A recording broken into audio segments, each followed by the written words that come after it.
নির্বাচন ঘোষণা হতেই শুরু হয়ে গিয়েছে বিভিন্ন দলের নির্বাচনী প্রচার। কেউ মিছিল, কেউ মিটিং করছে। এর মধ্যে বেশ কিছুটা ব্যতিক্রমী দক্ষিণ মালদা লোকসভা কেন্দ্রের প্রার্থী শ্রীরূপা মিত্র চৌধুরী। জেলার মানুষ যাকে নির্ভয়া দিদি বলে চেনে। ইংরেজ বাজারের এই বিজেপি বিধায়ককে এবার দক্ষিণ মালদা কেন্দ্রের প্রার্থী করেছে বিজেপি। সকাল থেকেই তাকে দেখা গেল অন্য মেজাজে, পরনে গোলাপি শাড়ি, যে গাড়িটি চলছে তাও গোলাপি। বাড়ি থেকে বেরিয়ে শহরের পোস্ট অফিস মোড়ে শ্যামাপ্রসাদ মুখোপাধ্যায়ের মূর্তির নিচে বসে সকাল সকাল জনসংযোগে ব্যস্ত।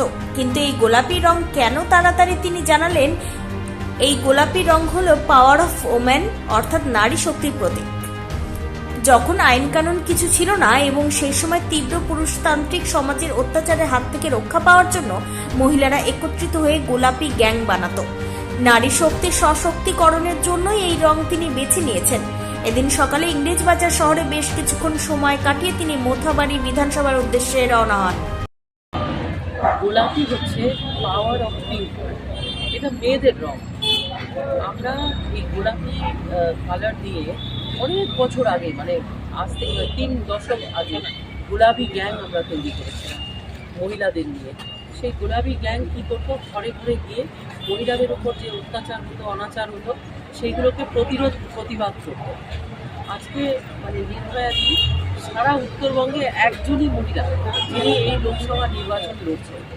তাই নির্ভয়াদির যে মানে মহিলাদের জন্য, মাতৃশক্তির জন্য এই গাড়িটাকে আজকে নিবেদন করা হয়েছে। আর পিঙ্ক হচ্ছে মানে ওয়ার্ল্ড ওয়াইড যদি দেখা যায়, পিঙ্ক হচ্ছে মেয়েদের কালার, আর এই পিঙ্ক হচ্ছে পাওয়ার অফ উইমেন। তো মহিলাদের যে শক্তি, সেই শক্তিকে প্রকট করার জন্য আজকে এই গোলাপি রঙকে ব্যবহার করেছি। এবং আপনি দেখছেন এই গাড়িতে ভোট ফর নির্ভয়াদি লেখা আছে। এবং এই গাড়ি আমরা একটা টার্গেট ফর্মে চালাবো। আমাদের এই যে প্রচার অভিযান, সেই প্রচার অভিযানে এই গাড়ির মতো অনেক কটা গাড়ি থাকবে, যেটা আমার কনভয়ের সঙ্গে চলবে। এবং মূল উদ্দেশ্য হচ্ছে মাতৃশক্তির জন্য এটা করা, এবং মাতৃশক্তির জন্য মানে এটা একটা প্রতীকী কার্যক্রম। বলছি, দক্ষিণ মালদা লোকসভা কেন্দ্রের মহিলাদের কী বলবে, কী বার্তা দেবে? নির্ভয়ে চলুন, নির্ভয়ে কথা বলুন। আমাদের পশ্চিমবাংলায় তথা মালদাতেও মহিলাদের কিন্তু নির্ভয়ে চলার জন্য কোনো স্কোপ নেই। আমরা আছি আমাদের স্বাধীন দেশেই, নিজেদের জেলায়, নিজেদের রাজ্যে, কিন্তু এখানে মহিলাদের স্বাধীনতা নেই। আর মহিলাদের স্বাধীনতা তখনই হয় যখন মেয়েরা ফ্রিলি ঘুরতে পারবে, সুরক্ষিত বোধ করবে। এখানে মহিলারা সুরক্ষিত বোধ করেন না। কথায় কথায় এখানে গ্যাংরেপ, কথায় কথায় মহিলাদের উপর অত্যাচার। সেদিনকে একটি মহিলার মাথা কেটে ফেলে দেওয়া হলো। আমার ইংরেজ বাজারে, আমার নিজের এলাকাতে, নিজের পাড়াতে একটি ছোট্ট মেয়েকে স্কুল পড়ুয়া, তাকে কীভাবে হত্যা করা হলো আমরা সব দেখেছি।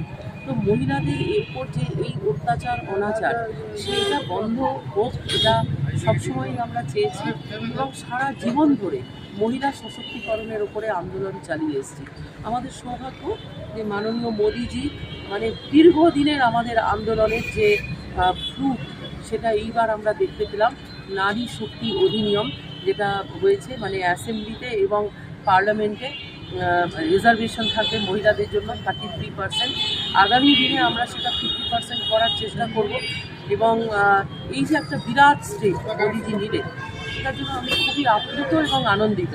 আমরা দীর্ঘদিন, মানে আমি দীর্ঘদিন, বিগত 50 মানে যতদিন ধরে আমরা। Bureau report, news for Bengal.